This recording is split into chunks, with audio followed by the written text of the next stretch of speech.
Magandang umaga mga ka-aquarist. Ngayong araw, gusto ko sana mag-separate ng male and female guppies. Pero nahirapan ako dahil di ko makita ang anal fins nila. Kailangan kasi naka-side view ko sila makita para ma-identify kung male o female. Tara, samahan niyo ako gumawa ng viewing tank. A few inches later.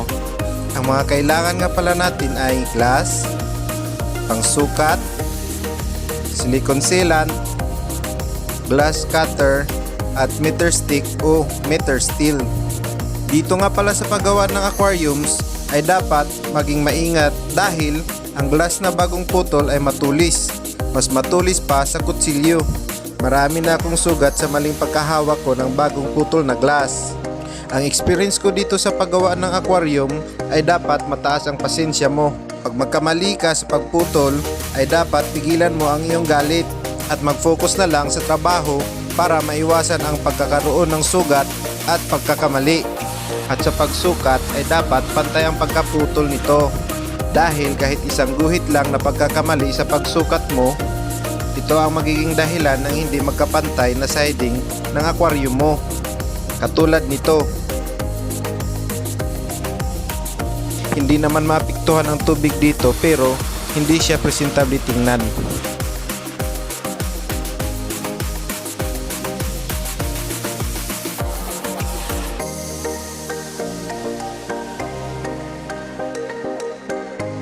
At pagkatapos ko maputol lahat ng parte ng aquarium ay kuskusin na naman ito ng maayos ang gilid-gilid gamit ang magaspang na parte ng pahasa ng kutsilyo para ito ay mapurol at hindi na makakasugat. At sa pagkuskus nga ng glass ay dapat gawin mo ito sa labas ng bahay o sa basurahan dahil sa bawat kuskus mo ay tatalsik ang maliliit na bubog at mas mabuti walisan mo ito pagkatapos.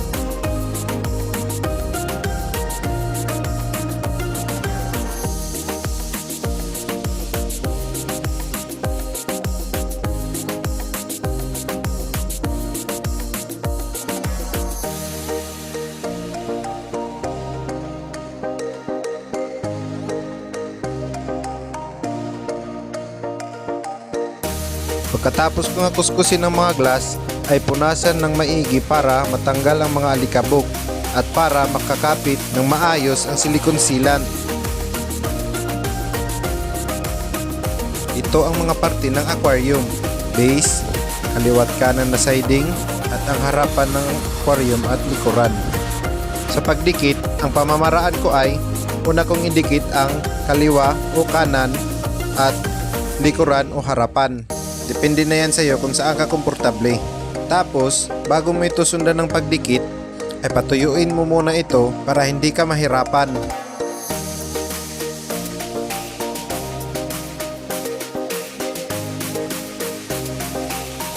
Pag natuyo na, sundan mo na ito pagdikit ng sa kaliwang siding at patuyuin ulit bago idikit ang sa harapan.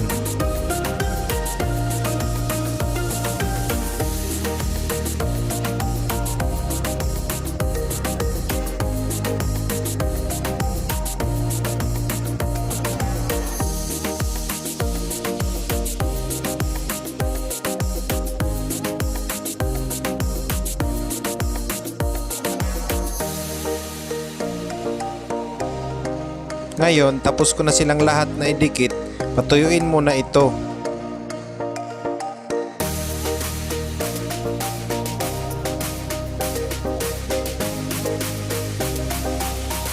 Habang ako nga ay naghintay ng pagpatuyo, meron akong bisita na dumating. Pumunta talaga siya dito para manghingi ng sticker. Bigyan na yan! At baka iiyak pa, layo pa naman ang pinanggalingan nito. At pagbalik ko nga ay natuyo na. Lagyan na ito ulit ng silicone sealant para wala na talagang tagas. Tapos patuyuin ito ulit bago gamitin.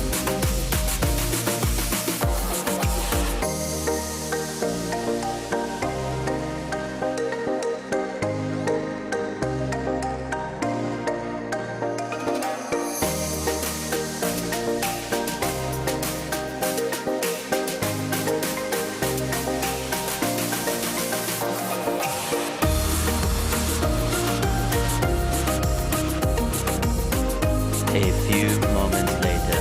At ito na siya mga ka-aquarist, makapag-separate na din ako ng male at female na guppies. I-comment nyo lang mga katanungan nyo about sa goldfish o guppy keeping. Please follow my page nga pala kung di ka pa naka-follow. Like and share my videos. Salamat sa panonood ng videos ko. Ito muna sa ngayon. God bless you all mga ka-aquarist.